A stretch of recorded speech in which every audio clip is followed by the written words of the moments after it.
Self-made billionaires are a myth, just like unicorns. Of course, being self-made is a nice idea. It suggests that anybody can claw their way to the top if they're willing to work hard enough. It's what the American dream is all about. If Kylie Jenner can become a self-made billionaire at age 21, so can you and I. Even as wages stay stagnant and wealth inequality grows, it's a comfort to think that we're all simply one cosmetics company and some elbow grease away from fortune. Unfortunately, a nice idea is all it is.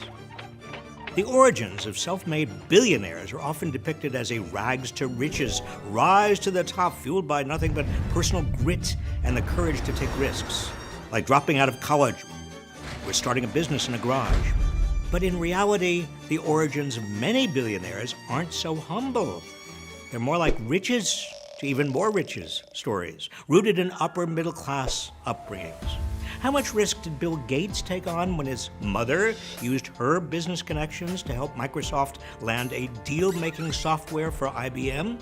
Elon Musk came from a family that reportedly owned shares in an emerald mine in Africa. Jeff Bezos' garage-based start was funded by a $250,000 investment from his parents. If your safety net to joining the billionaire class is remaining upper class, that's not pulling yourself up by your bootstraps, nor is failing to pay your fair share of taxes along the way. Along with Musk and Bezos, Michael Bloomberg, George Soros, and Carl Icahn have all gotten away with paying 0 federal income taxes some years. That's a big helping hand, courtesy of legal loopholes and American taxpayers who pick up the tab, all while our tax dollars subsidize the corporations owned by these so-called self-reliant entrepreneurs. Did you get a thank you card from any of them? I sure as hell didn't.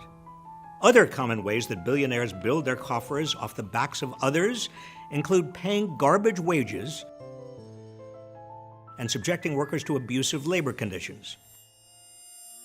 But portraying themselves as rugged individuals who overcame poverty or did it on their own remains an effective propaganda tool for the ultra-wealthy, one that keeps workers from rising up collectively to demand fairer wages, and one that ultimately distracts from the role that billionaires play in fostering poverty in the first place. Billionaires say their success proves they can spend money more wisely and efficiently than the government. Yet they have no problem with government spending when it comes to receiving corporate subsidies. When arguing for even more tax breaks, they claim each dollar the government takes from them is a dollar less for their critical role in expanding prosperity for all Americans through job creation and philanthropy. Well, that's rubbish. 50 years of tax cuts for the wealthy have failed to trickle down. As a result of Trump's tax cuts, 2018 saw the 400 richest American families pay a lower tax rate than the middle class. And U.S. billionaire wealth grew by $2 trillion during the first 2 years of a pandemic that was economically catastrophic for just about everybody else. They want to have their cake and everyone else's cake and eat it too. Behind every 10-figure net worth is systemic inequality, inherited wealth, labor exploitation, tax loopholes, and government subsidies. To claim these fortunes are self-made is to perpetuate a myth that blames the wealth gap on the choices of everyday Americans. Billionaires are not made by rugged individuals. They're made by policy failures and a system that rewards wealth over work. Know the truth.